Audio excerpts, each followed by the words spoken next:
The Datejust is often the first and sometimes the only luxury watch people buy, but with so many out there, I mean, there's over 35,000 on Chrono24 right now, it can be tough to choose the right one for you. It's also important to consider how the DJ stacks up against competing watches from brands like Cartier, IWC, Grand Seiko, and other hits from Rolex. So we've rounded up the most important things to keep in mind when shopping for a Datejust. We've even got a bonus tip, well, two actually, at the end of the video.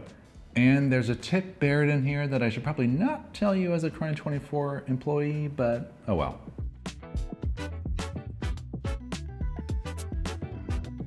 Point number one, know your options. We have about 35,000 of these on the site right now, but you've got to filter to find the right Datejust for you. First, let's talk about size. Now, sizing for the Datejust can be tough because there's a 5mm gap between the two main options, and many people fall between 36mm and 41mm. Now, Rolex really needs to make a 38.5, especially since both of these watches use the same exact movement. But in the meantime, you'll need to determine which size suits you better. If you have a smaller wrist or want a more classic size, the 36 is the way to go. If you're a bigger person and or like bigger watches, then go with the 41. Thankfully, the watch fits true to size, and even if you can't try one on in person, you can always do a Google image search, for example, 36mm Datejust on a 7-inch wrist, just to see how it looks. We also have a comprehensive watch sizing guide on this channel if you'd like to learn more. Next, you'll want to filter for case and bracelet material. Mainly, you're going to be choosing between steel and two-tone. And this is an easier choice based on personal preference, and you probably already know which one you prefer. Now, there's no filter option for this, but you'll also need to decide between the Oyster bracelet or the Jubilee bracelet. There are a few factors to consider here. One is the look, one is the feel, and one is maturity. The Oyster bracelet is the classic Rolex sport bracelet, and it makes any Datejust feel sportier by association. The Jubilee bracelet is the go-to choice as it was made for the launch of the Datejust, and it's the dressier option of the two. Because the Jubilee bracelet has smaller links, it will hug the wrist more precisely than the Oyster bracelet. But we mentioned maturity before. Because the Jubilee has more individual links and therefore more connections between those links, those can break down over time, and it's less sturdy and therefore more susceptible to what we call bracelet stretch. This is what happens when all those connections get flexible and add up to create this drooping effect. You can even hear the jangling on an old Jubilee bracelet. Now, this really only matters for vintage Datejust, but it can be an important thing to keep in mind from the beginning. Finally, the last fork in the road to navigate will be your choice of bezel. Do you want the smooth or chunky peanut butter? We're speaking, of course, about the smooth bezel and the fluted bezel. Your choice here, again, boils down to essentially sport versus dress. Many people go all the way in one direction and match the Oyster bracelet with the smooth bezel or match the Jubilee bracelet with the fluted bezel. But I'm reminded of the advice that our friend and chef Raymond Trenz said. He just won another Michelin star, by the way. He opted to mix and match the bezels and bracelet to find the perfect balance of sportiness and dressiness that he was after. We should mention that this watch looks quite good on a strap as well. Point number two, pricing and popularity. If you've seen our new Chronopulse Watch Market Index, then you know that the Datejust, both 36 and 41, is our best-selling watch on the site. And if you've used our watch collection tool, you know that prices have been a little turbulent over the past few years, but that prices are still above where they were before the watch market boom. There are a few factors that affect price for Datejust. The first one is size, and that's because the Datejust 41 is more watch and tends to sell for more money. Case material is another common sense factor, with precious metal options typically selling for higher than standard steel models. Next, having the bots and paper always adds value to your watch. Don't believe me? Check out the report we did on this very subject. Regarding dials, there are a few fan favorites that command higher prices. For example, we might have laughed at the Palm dial when it was released a few years ago, but the owners of that watch are the ones laughing now. Finally, condition is always a factor that results in higher prices, particularly in the vintage market. Unpolished examples with clean dials and tight bracelets will naturally sell for higher prices than a similar watch in worse condition. If you need more information on a particular watch on Chrono24, it's easy, just ask the dealer. Finally, since the Datejust is bought and sold so often, it's an easy watch to dip in and out of. Now, what does that mean? It means that you can easily sell it down the line if you don't end up wearing it that much, or if you decide to upgrade to a nicer watch later on. Last thing, and I probably shouldn't tell you this, but if you are willing to wait, the Datejust is probably one of the easier Rolex watches to get at retail, but it might not be the combination you're looking for. Point number 3, know your history. Let's focus quickly on the most important improvements in the development of the Datejust that will help you to define which chapter of the Datejust timeline appeals to you most. In 1945, Rolex introduces the Datejust in honor of their 40th anniversary as a company. These original examples came in 36mm cases of solid gold, and although we take it for granted today, the Datejust was the first automatic watch to feature a date window that automatically changed over at midnight. The Datejust was also the first watch to use the Jubilee bracelet with its comfortable and classy 5-link construction. In the 1950s, Rolex introduced steel and two-tone models with the references 5030 and 5031. In 1957, we started to see the word Datejust printed on the dial. Throughout the 1960s and 70s, we get the 4-digit references that continue to serve as the foundation for vintage Datejust collecting. These are the 1600 with the smooth bezel, the 1601 with the fluted bezel, and the 1603 with the engine-turned bezel. In the 1970s, Rolex introduced the caliber 3035, featuring a quick set date.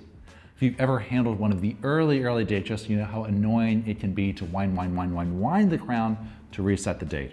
So if the quick set is a feature that you insist on having, just look for a Datejust from the 1970s or later. In 1988, Rolex replaced the previous acrylic crystals with sturdier sapphire crystals.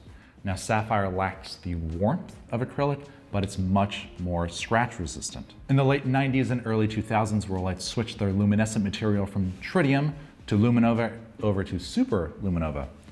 These are important dates to keep in mind if you want to be able to see your watch at night. Finally, in 2009, Rolex introduced the 41mm Datejust 2. This was a big era for bigger watches, although the Datejust 2 was only produced for a few years. It was later shelved and revived in 2016 for the Datejust 41, which is the name that's still in use today. Section number 4, we're talking about the 3 main eras of the Datejust and the pros and cons of each. Now, with those dates in mind, let's talk about the 3 main chapters of the Datejust. That's vintage, modern, and that in-between stage that we call neo-vintage. These terms, of course, apply to other watches as well.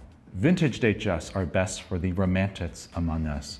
You want the patina, you want that vintage glow, you want to hold a piece of that illustrious Rolex history in your hands. So much so that you're willing to overlook the inherent downsides of vintage watches. Now, we've done a full video on this subject, but as a quick recap, you want to make sure that you're buying from a trusted seller. You want to make sure that the movement is functioning and keeping good time, although no vintage watch will be perfectly accurate. And it's a safe idea to set aside a budget for potential repairs either now or later down the line. Thankfully, the popularity of the Datejust makes finding replacement parts super easy. Finally, keep an eye on condition. I love tropical dials, for example, but they could point to previous moisture damage that could result in costly repairs. You also want to make sure that the edges and bevels of the case and lugs aren't polished or over-polished. Sharper is better. Modern Datejusts are best for those who want the most advanced and most reliable watch from Rolex. With modern Rolex, you sacrifice the vintage romance in favor of functionality. And by that I mean Rolex has been on a slow and steady march to build the perfect daily watch. And the modern Datejust features all of those compounded improvements. Neo-vintage watches are often forgotten because they are neither the golden oldies nor the hits of today. But this in itself presents an opportunity for you to look where other people are not looking. That's often where the deals are, and you can come away with quite a nice watch for a nice price as well. Number 5, let's talk about competition. Our task today will be to find other daily drivers that can compete with the Datejust. We'll do a lightning round just to get through them all. Starting off with Cartier, you may consider the Tank or the Santos. Both are classics, and whereas the Santos is more sporty, the Tank is more dressy. If you're really not a Rolex person but still want a reputable and recognizable symbol of quality, Cartier is a strong choice. IWC has some contenders in the running, including the 36mm Pilot. This is a good option if you want a little more visibility or if you're an aviation fan. Now, the JLC Reverso is perhaps a little bit too dressy to be considered a true Datejust alternative, but it sells for a similar price point, it stood the test of time, and there's a decent amount of variety within the Reverso family.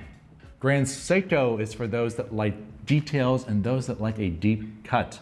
The vibes and ethos are the same when comparing to Rolex, as both are on a mission to craft an exceptional all-around daily wearing watch. So comparing the two is not really apples to oranges, but more apples to Asian pears. Some brothers from the crown, we have the Rolex Explorer 1 and the Rolex Oyster Perpetual. These are great options that you may already be considering. They have everything you love about Rolex with a slightly different flavor. These are great if you prefer a dial without a date, or if you want something slightly more robust than the Datejust.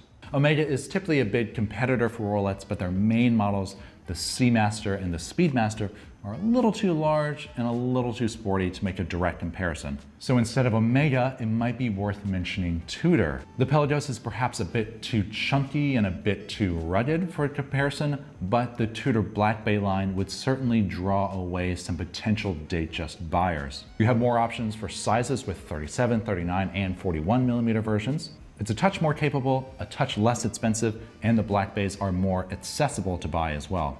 The new 37mm Black Bay 54 in particular does a good job of capturing that similar vintage size and vintage feel as the Datejust, with essentially the same solid build quality that made Rolex the brand they are today. Bonus time, let's talk about the Datejust Weird Stepbrothers. These are good options for those who want a Datejust, but with a twist, or those who may already have the standard edition and want to switch it up the second time around. First alternative will be the Turnograph. You'll also see this watch called the Thunderbird because it was famously worn by the aerobatic Thunderbird pilots of the US Air Force. It only comes in a 36mm case, but you get that rotating bezel and you can choose between vintage versions or neo-vintage versions depending on your taste. The second alternative is the Rolex Datejust Oyster Quartz. These are slightly controversial watches because they feature Rolex's battery-operated movement, one that the brand ultimately ditched to focus exclusively on mechanical timepieces. Nevertheless, these are a piece of history and technically the most accurate watches Rolex has ever made. They also carry a touch of that integrated bracelet, Gerald Genta DNA, and act as a charming little time capsule in the history of the world's most famous watch brand. Okay, last bonus before we go. If you like the traditional mechanical Datejust but want a little bit of flair, a little extra sauce on the dial, here's a lightning round of nicknames to be aware of. Let's hit it. We've got the Buckley dial, the Wimbledon, the boiler gauge, roulette date wheels, tapestry dials, Jubilee or computer dials, and fluted dials. Now that was a lot at once, but you can search all of these individually to help find your own take on perhaps the world's most classic watch. There we have it. Those are our top tips and tricks to keep in mind when buying your first or not your first Rolex Datejust. Do you have one of these in your collection? What do you wish you had known before you made your purchase? Let us know in a comment below. I'm Thomas Hendricks with Chrono24 in New York City. Be sure to like, subscribe, drop a comment below, and stay tuned for more videos just like this.